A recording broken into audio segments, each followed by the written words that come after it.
Hi. So I've realised that I've not really provided any, if not any, I think I just said that, context on basically on who I am, why I'm doing this, what I do, and I like context. You know, I'm a lover of context, and if I was to watch some string bean run a lot, I would want to know context, who they are, what they do. So I'm here to provide such context. Now, my name's Mia. You know, it's actually in the name. I'm 21. I live in... that's quite boring actually, isn't it? So basically, something that is of interest, I guess, is my fascination towards experiencing things. And I signed up to my first ultra in this time last year, actually, November 2021. No idea what I was doing. I'd never ran further than 26 miles, of which I did once, and I did it out of my back door. And I said that was the worst thing I've ever done in my entire life, and I refuse to ever do it ever again. I've never kind of grown up walking, hiking. I've never grown up outdoors. Never really been outdoors much. If I've ran, I've only ever ran on road. And then I did this ultramarathon, 50 miles across the Ultra 3 Peaks, which kind of caused me to seek out trails and mountains, and I basically just found, I think they call it love, and it was the best day of my life, and I sincerely appreciated every single aspect of it. The training for it was incredible, but especially the day, I really learned the whole peaks and troughs scenario, and that when you think that, you know, you couldn't feel worse, that it never always gets worse, and that you'll come back up eventually. And to actually experience that throughout the day, throughout the 14 hours it took me of just up and down, up and down, up and down, but to kind of not argue with it, but to just almost surf and ride them waves was really cool. And then I signed up to another one, my second one I've ever done, in September, Snowdon 50, around big mountains in Snowdonia. Took me 18 hours, and I had in my mind at the start of that to be where your feet are, and that basically just meant that any time I noticed myself getting sucked out of the present moment of where my feet were, to come back.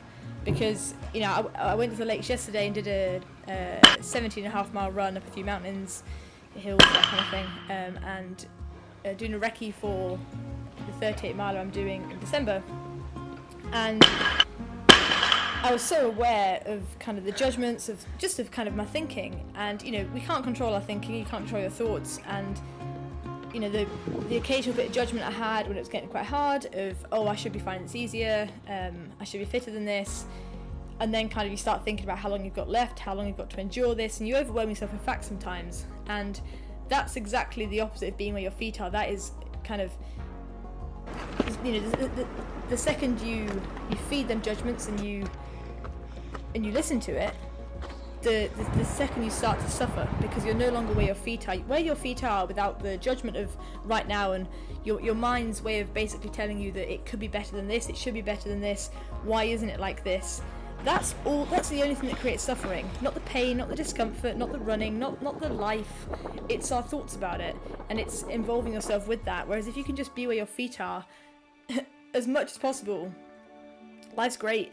And what a realisation that is. So, you know, that's why I'm fascinated with running, because it's an incredible opportunity, A, to express that, B, to experience it, and C, to just watch it, all happen. So, you know, I was thinking yesterday as well, I've got this 108 miles as well. I thought it was 106, apparently it's 108 miles in about, which is, well, it's awesome. Next June, so it's a while away. But kind of the process of getting to that point obviously requires a lot of learning, a lot of experiences, a lot of pain, discomfort, but my mission and the thing that's enticing me is to be able to experience pain and discomfort without suffering. So to me, pain and discomfort are just feelings, just sensations that aren't very pleasant, but when you just are just there, just with them, and you just sit with them, and you watch them and experience them, they're not actually that bad. Pain and discomfort are only bad when you argue with them, when you try to not let them be there, when you think that it should be easier, when you question how you're going to do this. That's what makes you suffer. And I'm intrigued to play around with this for running for 100 miles, and I'm also intrigued to see what the fuck happens to me. Do I think I can do it? Mentally, yeah, I know I can. I'm pretty sure I can do it, but actually not really, because over such a long period of time and for such a long distance, anything can happen, literally, physically, mentally. You know, I could fall into a bog, but more so, you know, you get a bit ruined. But I'm interested. So basically, I just want to document my experience and my journey of doing so. And running to me is very much we'll call it a spiritual pursuit, for want of a better word, far more than the fitness side of things. I mean, I'm a personal trainer, I'm a coach, I'm obsessed with the body and, you know, the physiology, but to me, this other side, this is way more exciting. So anyway, I'm about to go on a 6-day meditation retreat without any phone or technology or contact with the world, so I just thought I'd leave this there, really. So yeah, that's all.